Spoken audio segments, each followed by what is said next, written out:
تو یہی گھر کا واقعہ سناؤں. حضرت قاری محمد طیب رحمۃ اللہ علیہ پاکستان تشریف لائے. ہمارے حضرت رحمۃ اللہ علیہ سے بہت دوستانہ تھا. سب سے پہلی ملاقات ان کی ہمارے حضرت سے حرم میں ہوئی تھی، حرم میں مکہ میں. ہمارے حضرت رحمۃ اللہ علیہ کا چہرہ بڑا منور تھا.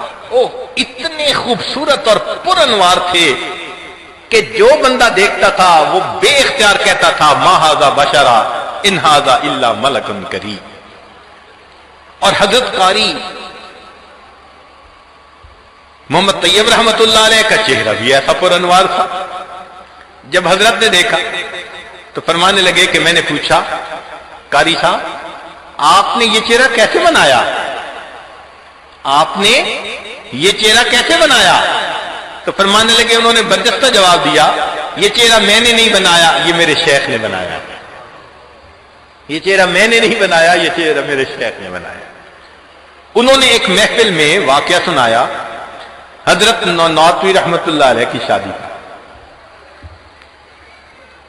اس زمانے میں دارالعلوم دیوبند کے ایک خازن تھے، نواب صاحب تھے.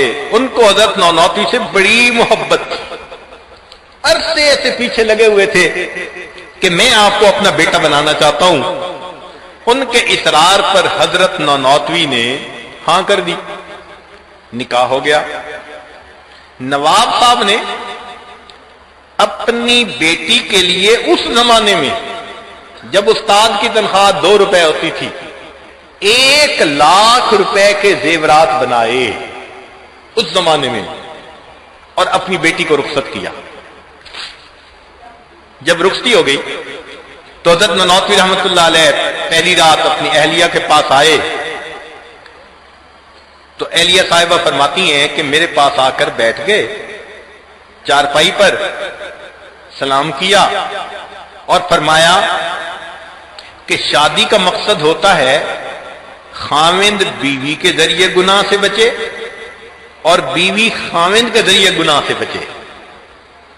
یہ شادی کا مقصد ہوتا ہے، خاوند بیوی کے ذریعے گناہ سے بچے اور بیوی خاوند کے ذریعے گناہ سے بچے.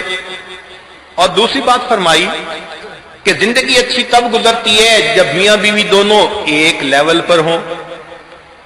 میں تمہاری مانند امیر بننا چاہوں تو ساری زندگی محنت کروں تو نہیں بن سکتا، اور تم میری طرح بننا چاہو تو ابھی بن سکتی ہو.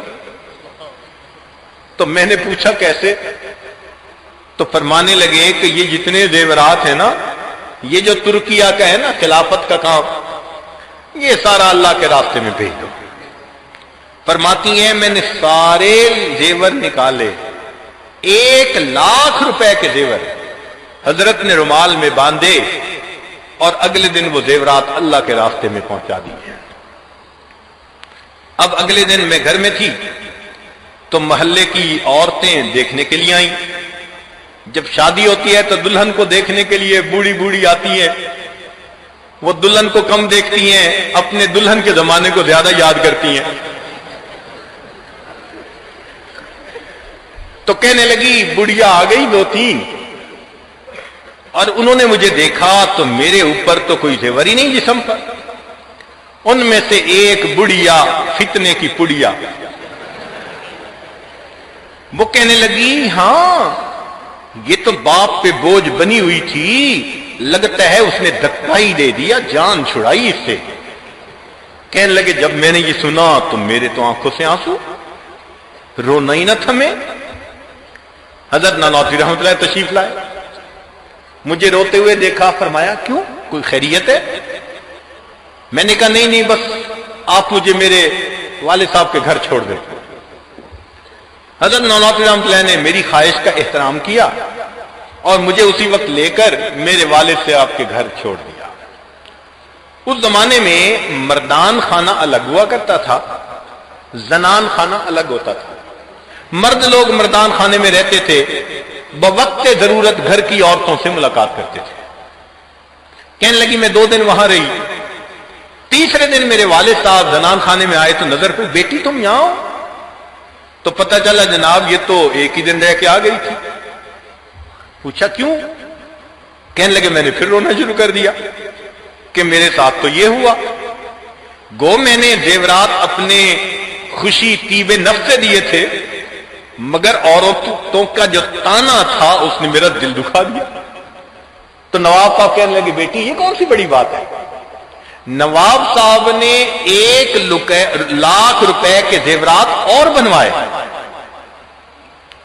اور پھر اپنی بیٹی کو دیے اور کہا کہ اچھا تم جاؤ، رخصت کر دیا۔ کہنے لگے جب میں آئی رات کو حضرت مناصر رحمۃ اللہ تشریف لائے، سلام کیا، فرمانے لگے دیکھیں میں نے تو آپ کو ایک مشورہ دیا تھا کہ اللہ کے راستے میں دے دو، تم نے اپنی چاہت اور مرضی سے دیا تھا، اگر تمہاری چاہت نہیں تھی تو نہ دیتی، میں نے مجبور تو نہیں کیا تھا، اب تمہارے والد صاحب کے سامنے میری رسوائی ہوئی کہ میں نے مجبور کیا ہوگا، اور میں نے تو اس لیے کہا تھا کہ یہ سانپ اور بچھو تم اپنے گلے ہاتھوں میں کیسے پہنو گے۔ کہتے ہیں حضرت نانوتوی رحمت اللہ علیہ کے الفاظ میں ایسی توجہ تھی، تاثیر تھی کہ مجھے بالکل لگا میری انگوٹھیاں بچھو ہیں جو چپکے ہوئے ہیں اور یہ سانپ ہے جو میرے گلے میں لاکٹ ہے۔ کہنے لگے میں نے اسی وقت اپنے زیورات اتارنے شروع کر دیے۔ حضرت کہہ رہے ہیں نا نا نا نا، اور میں اتارتی جا رہی ہوں، سب زیورات اتار دیے، اور میں نے کہا کہ اب اس کو پھر اللہ کے راستے میں دے دیں، میں آج کے بعد کسی کو نہیں کہوں گی۔